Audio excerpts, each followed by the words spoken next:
Le 25 septembre 2019, l'Ajax Amsterdam d'Erik ten Hag reçoit le Fortuna en championnat. Et si, avant le coup d'envoi, l'issue de la rencontre ne fait pas vraiment de doute, eh bien un joueur va donner à ce match un intérêt tout particulier, Quincy Promes.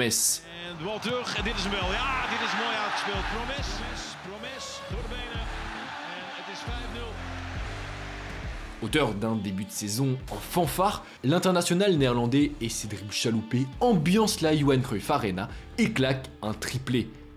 Mais ce que personne ne sait alors, c'est qu'au même moment, en dehors du terrain, l'icône maison prépare avec ses potes un plan fou, celui d'importer plus d'1 tonne de cocaïne en provenance d'Amérique du Sud, un plan qu'il mettra finalement à exécution quelques semaines plus tard, mettant alors un doigt dans un terrible engrenage. Bref, aujourd'hui, on s'intéresse à l'histoire complètement folle d'un talent hors du commun devenu finalement narcotrafiquant international. C'est parti générique.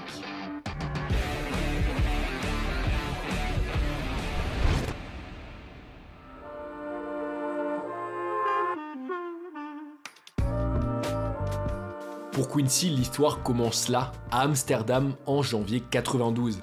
Il naît de parents originaires de Suriname qui n'ont pas beaucoup d'argent, et donc le gamin grandit dans un quartier difficile de la banlieue ouest de la ville. Ses journées, il les passe avec son frère à taper le cuir dans la rue, mais aussi, et ça c'est moins courant, à se bagarrer, notamment contre d'autres gosses de la ville pour des histoires de territoire. Je n'ai jamais été un garçon facile à gérer, je le sais. J'aimais le chaos et je n'ai jamais tenu ma langue pour personne.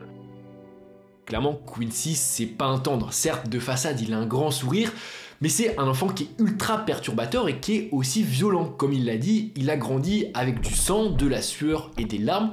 Et ça, c'est aussi dû au fait qu'à ce moment-là, il traîne avec des personnes qui sont pas trop fréquentables, des mecs qui sont liés de près ou de loin à toutes sortes de trafics.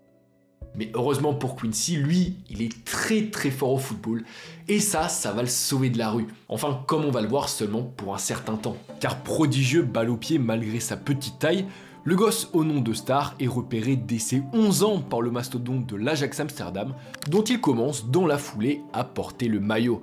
Et les années vont passer sous la tunique Ajaxide, Quincy fait ses classes, il apprend le football dans l'une des meilleures académies de la planète, il commence aussi à se faire un petit nom chez les observateurs par son talent. Ik ben Quincy Promes, 16 jaar, woon in Amsterdam en dit is mijn 5e jaar bij Ajax. Sauf que malheureusement, en 2008, le tableau se craquelle pour le jeune crack.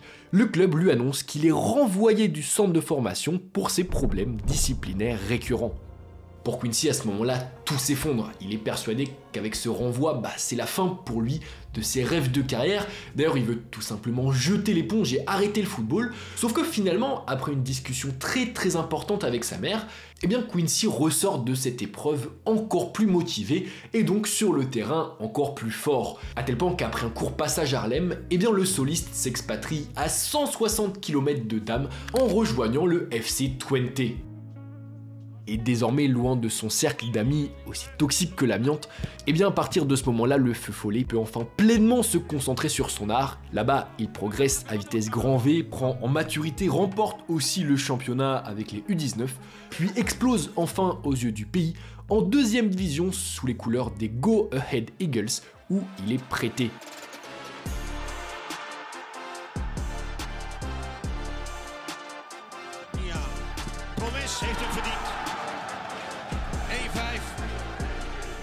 Pour son premier cru en pro, Quincy facture 17 pions et 11 assists sous les ordres du coach prometteur Erik ten Hag. Il passe aussi sa saison à croquer des défenseurs et est élu meilleur joueur du championnat et offre en fin d'année aux Eagles leur première promotion dans l'élite depuis 18 ans. Het was een prachtig jaar voor Go Ahead Eagles en een prachtig jaar voor Quincy Promes, hè? Ja, zeker. Dit jaar was gewoon geweldig. Dat ik een bijdrage heb kunnen leveren aan dit promotie. Dat is voor mij alleen maar een hele eergevoel voor zo'n mooie club. En dat ik de club in 1 jaar tijd naar de Eredivisie breng, samen met het team, dat is gewoon onbeschrijfelijk. Et logiquement, à l'été, il rentre à Twente auréolé d'un nouveau statut, celui de titulaire indiscutable. Et ça tombe bien, parce que ce statut, le gamin d'Amsterdam et son ADN forgé par le bitume l'assument parfaitement.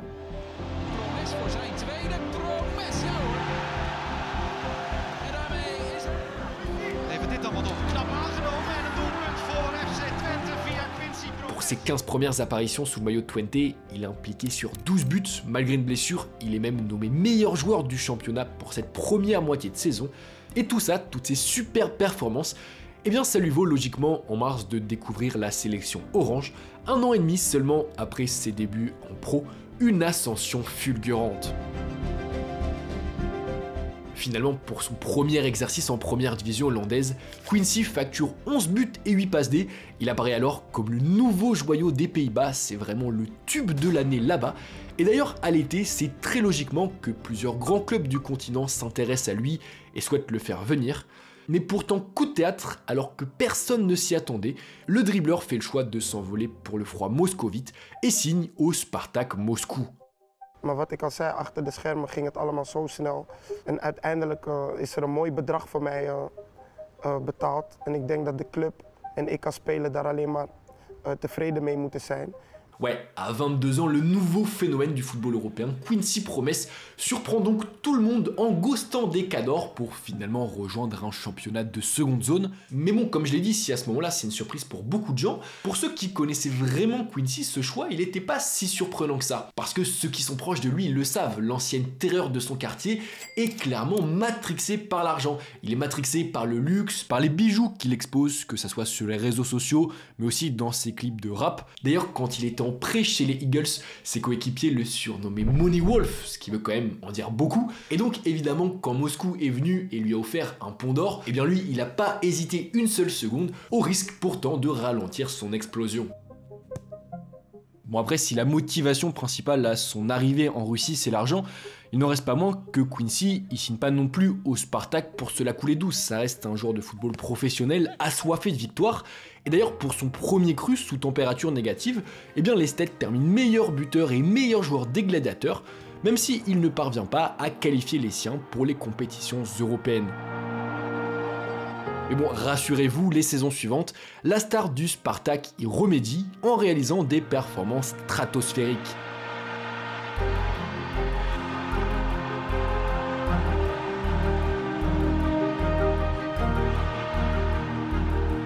En 2016, il termine ainsi deuxième meilleur scoreur du championnat avec 18 banderilles, alors que je le rappelle, il est ailier.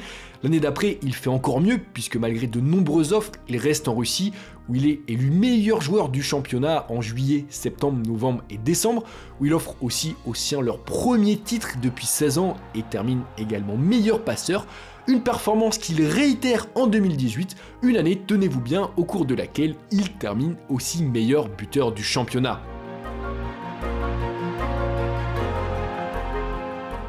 Bref, clairement, en 4 ans, Quincy termine la version russe du football. Il est vraiment au-dessus, trop fort pour le championnat. En revanche, en parallèle, c'est un peu plus compliqué pour lui sous le maillot des Pays-Bas.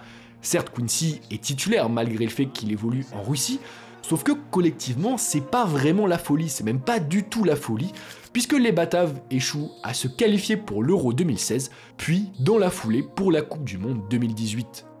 Et c'est aussi pour ça qu'en août, après avoir conquis et avoir régné sur le pays de Tolstoï, eh bien le phénomène de 26 ans veut désormais prouver sa valeur dans un grand championnat européen et prend donc la décision de se mettre à la mode ibérique en signant au Séville FC contre un chèque de 20 millions d'euros. Vamos mi Sevilla, Sevilla campeón. Bon, malheureusement, ça va être un flop, un bon gros flop.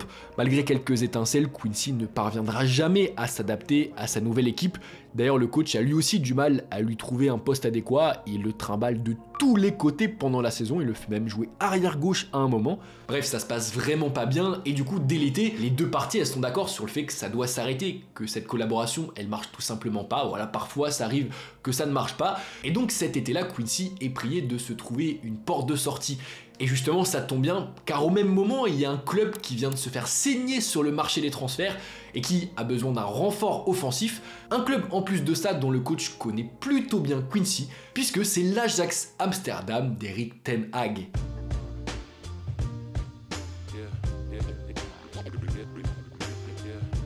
En juin 2019 donc, Quincy Promes et son sourire certifié Colgate fait son retour à Amsterdam, et cette fois par la grande porte, après l'avoir quitté 11 ans plus tôt par la petite. Et là-bas, très vite, le distributeur de plaisir va reprendre ses bonnes habitudes sur les prés néerlandais.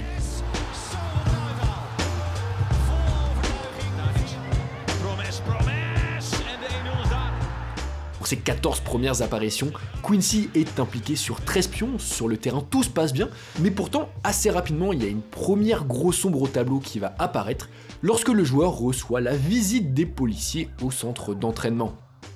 En fait, pour vous expliquer, en revenant à Amsterdam, en plus de rejouer pour son club formateur, Quincy a également retrouvé ses fréquentations d'enfance. Et je vous l'avais dit, c'était des amis pas très fréquentables qui, pendant ces quelques années passées, sont devenus pour certains des trafiquants notoires. D'ailleurs, un jour, Quincy est contrôlé par la police dans la voiture d'un homme suspecté d'être lié au grand banditisme, et c'est donc pour cette raison que les policiers lui rendent visite une première fois, puis une deuxième au centre d'entraînement, afin de mettre en garde le joueur sur ses fréquentations.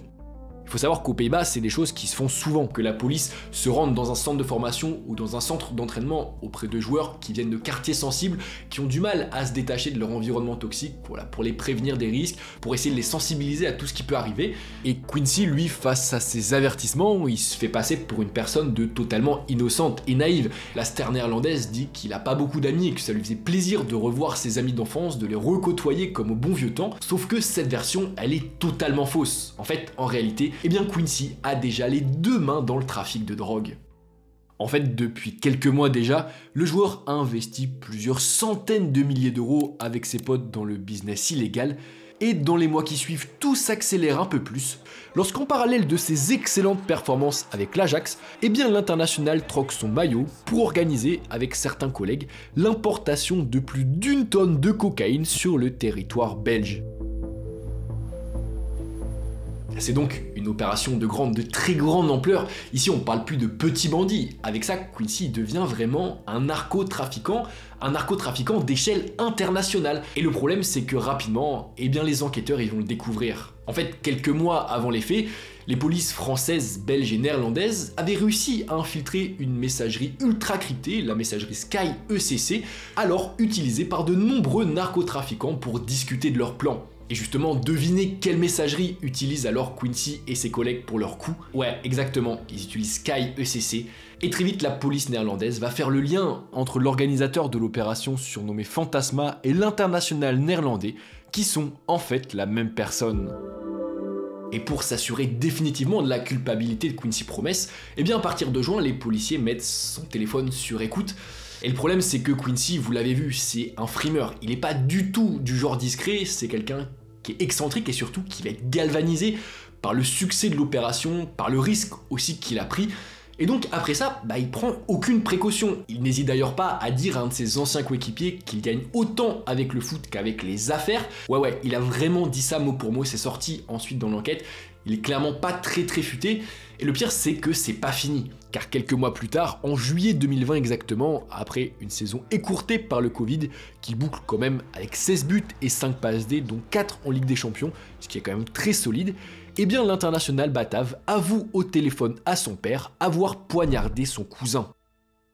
En fait, l'histoire, c'est qu'il y a eu une fête qui a été organisée pour l'anniversaire du frère de Quincy, et pendant la soirée, il y a une tante de la famille qui a accusé un des cousins de lui avoir volé un bijou. Et face à ça, au lieu juste de demander des explications, Quincy, il a vu rouge. Il a pris un couteau et il a carrément essayé de poignarder son cousin, sauf qu'au final, heureusement, il a manqué son coup et il l'a touché au genou. Ça n'empêche que c'est quand même un acte qui est très grave, et dans la foulée, mis au courant de la situation, eh bien le père de Quincy décide d'appeler son fils pour avoir des explications, pour savoir vraiment ce qui s'est passé, et voici la réponse glaçante du joueur. Celui qui vole chez toi, je le tue. Celui qui vole chez ma mère, je le tue. Si quelqu'un manque de respect, parle mal de notre famille ou tente quoi que ce soit, alors vous verrez qui je suis. Pas le footballeur, mais l'autre facette. Vous avez de la chance que je ne me promène plus avec une arme à feu. Ouais, on va pas se mentir, ça fait vraiment froid dans le dos. Mais surtout que toute cette conversation, je le rappelle, les policiers, ils l'ont entendu. Et à travers cet appel, eh bien Quincy avoue une tentative de meurtre. À tel point que logiquement, quelques mois plus tard, eh bien Promes est arrêté, puis entendu par la police pour cette affaire. Sauf que coup de théâtre, après quelques heures, Quincy est finalement relâché en attendant son procès. Et si dans les jours qui suivent, il jure à son coach Ten Hag qu'il est innocent, qu'il a rien fait, ce qui lui permet de continuer à jouer, que ce soit avec l'Ajax mais aussi avec la sélection, Quincy n'est pas non plus totalement bête, totalement idiot. Il commence à voir que ça sent pas très bon pour lui quand même, que ça va être compliqué d'éviter la casse-prison.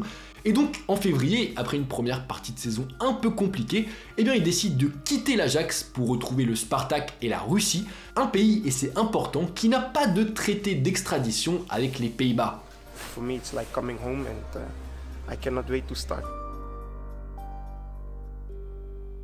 Ouais, de son point de vue, c'est clairement un choix qui est très malin. Et d'ailleurs, sur le terrain, soulagé d'être à l'abri des soucis judiciaires, eh bien l'ailier virevoltant retrouve peu à peu le chemin défilé. Il est même sélectionné pour participer à un Euro 2021 où il ne joue quasiment pas, ce qui est quand même assez fou quand on y pense. Quelques mois plus tôt, il avait poignardé quelqu'un et le mec joue tranquillement un Euro. Bon, son cru 2021-2022 est plutôt décevant sous la tunique rouge et blanche parce qu'il enchaîne les blessures, mais bon, pendant l'exercice suivant, eh bien la légende du Spartak redevient intenable et létale. Lors des 13 premiers matchs de l'année, il est impliqué sur 17 pions, et à la fin, il facture 25 buts et 10 passes D en 37 matchs. C'est fou, c'est une ligne de stats qui est terrifiante pour un joueur de 31 ans. Sauf que, vous vous en doutez, c'est trop facile, il peut pas s'en sortir comme ça. Même s'il a fui les Pays-Bas, ça n'empêche pas la justice néerlandaise de faire son travail. Et à l'été 2023, logiquement, Quincy est condamné à 1 an et demi de prison pour avoir poignardé son cousin, avant, en février 2024, et à l'issue donc d'une très longue enquête, de voir le tribunal d'Amsterdam lui infliger 6 ans de prison ferme pour avoir, je cite, joué un rôle de gestionnaire et de financier dans l'importation de cocaïne. Il travaillait de manière calculée, était prudent et ne prenait pas trop de risques. Il ne se salissait pas les mains, il laissait les autres faire le sale boulot.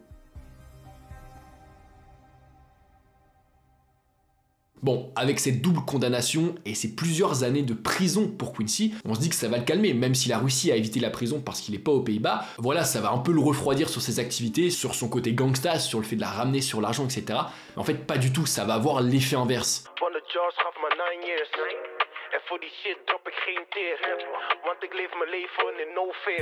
Ouais, ce fou, quelques semaines après ces 2 procès, il trouve rien de mieux à faire que de sortir un son dans lequel il insulte le juge et il se vante. Bon, il a rien compris, il a pas du tout appris la leçon, et avec ce son, pour le coup, il est peut-être allé un peu trop loin, car dans la foulée, les Pays-Bas décident d'émettre un mandat d'arrêt international à son encontre, et finalement, fin février 2024, Quincy est arrêté à Dubaï, alors qu'il rentre d'un stage de pré-saison avec son club. On se dit que ça y est, que pour Quincy c'est la fin, qu'il va finir derrière les barreaux. D'ailleurs, en mars, le ministère public des Pays-Bas confirme que Quincy a bel et bien été arrêté dans le cadre d'une extradition, sauf que depuis, rien. Quincy est assigné à résidence en attendant son extradition, mais il continue de vivre normalement, il poste des stories. Certes, le Spartak Moscou a résilié son contrat, mais lui, de son côté, il a continué à jouer au football. D'ailleurs, il vient de signer en D2 Emirati au United FC, comme si de rien n'était, une histoire complètement folle.